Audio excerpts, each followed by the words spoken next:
بسم اللہ الرحمن الرحیم۔ السلام علیکم ورحمۃ اللہ وبرکاتہ۔ ایک اور غلطی ہم اکثر کر جاتے ہیں، وہ یہ ہے کہ ہم بخار کو برا بھلا کہہ جاتے ہیں، حالانکہ نبی کریم صلی اللہ علیہ وسلم نے اس کو برا کہنے سے منع فرمایا ہے۔ ایک روایت میں آتا ہے، اس کا مفہوم ہے کہ ایک خاتون کے ہاں آپ صلی اللہ علیہ وسلم تشریف لے گئے، انہیں تیز بخار تھا، کپ کپ آ رہی تھی۔ آپ نے پوچھا کیا ہوا؟ وہ فرمانے لگی، صحابیہ تھی، کہ مجھے بخار چڑھایا ہے، اللہ اسے برکت نہ دے۔ تو اس موقع پر سرکار دو عالم صلی اللہ علیہ وسلم نے فرمایا کہ بخار کو مت کوسو، بخار کو برا بھلا مت کہو، اس لیے یہ تو بنی آدم کے گناہوں کو اس طرح زائل کر دیتا ہے جس طرح بھٹی لوہے کے زنگ کو دور کر دیتی ہے۔ اب دیکھیں، ہمیں پہلی بات یہ اپنے دماغ میں بٹھا لینی چاہیے کہ نبی کریم صلی اللہ علیہ وسلم نے جب منع فرما دیا کہ بخار کو نہیں کوسنا، تو بس ہم نے اس سے رک جانا ہے۔ یہ نہیں کہنا ہم نے بڑے ظلم کا بخار ہے، بڑا ظالم بخار ہے، اس نے تباہ کر دیا مجھے، میری ہڈیوں کے اندر بھی یہ بخار گھس گیا ہے۔ نہیں، کیونکہ جب آپ صلی اللہ علیہ وسلم نے منع فرما دیا تو بحیثیت ایک مسلمان اہل سنت والجماعت ہمارا یہ کام بنتا ہے کہ ہم اپنے آپ کو اس کام سے روک لیں۔ اگر غلطی ہوئی یا صاحب کام ہم کرتے رہے علمی کی بنیاد پر، اللہ سے معافی مانگ لیں، خود سیکھیں، عمل کریں، بچوں کو سکھائیں، خواتین کو سکھائیں کہ بخار کو برا بھلا نہیں کہنا۔ آگے آپ اس کی وضاحت فرما دی کہ یہ تو انسان کے گناہوں کو ختم کرتا ہے، زائل کرتا ہے۔ جس طرح لوہے کو بھٹی میں ڈالا جائے تو وہ اس سے زنگ کو دور کر دیتی ہے بھٹی، تو اس طرح انسان کو بخار پاک صاف کر دیتا ہے۔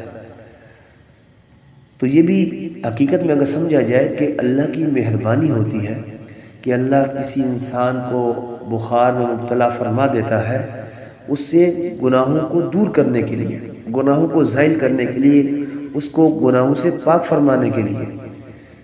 تو گناہ دور ہوں گے، زندگی باقی اچھی گزرے گی، قبر بھی سنور جائے گی، آخر بھی سنور جائے گی۔ اور اگر ڈھیل اللہ دے دے، جیسے کفار کو، منافقین کو اللہ تک ڈھیل ہوتی ہے، ان کو زیادہ پکڑ وغیرہ نہیں آتی، آزمائش ان پر نہیں آتی، اس لیے کہ یہ دنیا ان کے لیے سارا کچھ جنت ہے، جو کچھ بھی ہے ان کے لیے، آخرت میں ان کے لیے کچھ بھی نہیں ہے۔ مسلمان کو اللہ چاہتے ہیں کہ پاک صاف کر کے اپنے پاس بلاؤں، پاک صاف کر کے اپنے پاس اس کو بلاؤں، کیونکہ دنیا کی تکلیف برداشت کرنا آسان ہے میرے بندے کے لیے، آخرت کی تکالیف، قبر کی تکالیف برداشت کرنا بہت مشکل ہے۔ اس لیے اللہ اپنے بندے سے محبت فرماتے ہوئے انسان کی جو غلطیاں، کمی، کوتاہیاں ہوتی ہیں، ان کو دور فرمانے کے لیے اللہ جو ہے انسان کو بخار مبتلا فرماتا ہے۔ اور دوسری بات یہ بھی ہے کہ دیکھیں، جب انسان بیمار ہوتا ہے نا تو اللہ کی طرف انسان کو رجوع کرنے کا موقع بھی ملتا ہے، کیونکہ خوشی میں ہم اکثر اللہ کو بھول جاتے ہیں۔ جب پریشانی، بیماری، مصیبت، تکلیف آتی ہے نا، پھر ہمیں اللہ اچھی طرح یاد آتا ہے، تو اللہ کبھی کبھی جھٹکا بھی لگاتے ہیں کہ انسان بن جاؤ، میری طرف آ جاؤ، میری طرف رجوع کرو، غلطیوں گناہوں کو چھوڑو، نیک اعمال کی طرف آؤ۔ تو یہ اللہ کی طرف سے یہ بھی رحمت ہوتی ہے۔ ہاں، انسان یہ کر دے اللہ سے دعا کہ اللہ ہم بڑے کمزور ہیں، بڑے خطا کار ہیں، برداشت کی ہمت بھی ہمارے اندر نہیں ہے، کمزور ہیں بہت، تو مہربانی فرما کر اس بخار کو مجھ سے زائل فرما دے، اور میرے جو گناہ ہے ویسے ہی اللہ مجھے معاف فرما دے۔ آپ بڑے معاف فرمانے والے ہیں، معافی کو آپ پسند فرماتے ہیں، معاف فرما کے آپ خوش ہوتے ہیں۔ تو اللہ میں بڑا کمزور ہوں، یہ بخار مجھ سے برداشت نہیں ہو رہا، میں گھبرا گیا ہوں، کمزور ہوں، تو اللہ بخار کو دور فرما دے اور اپنی مہربانی سے میرے گناہوں کو ایسے ہی معاف فرما دے۔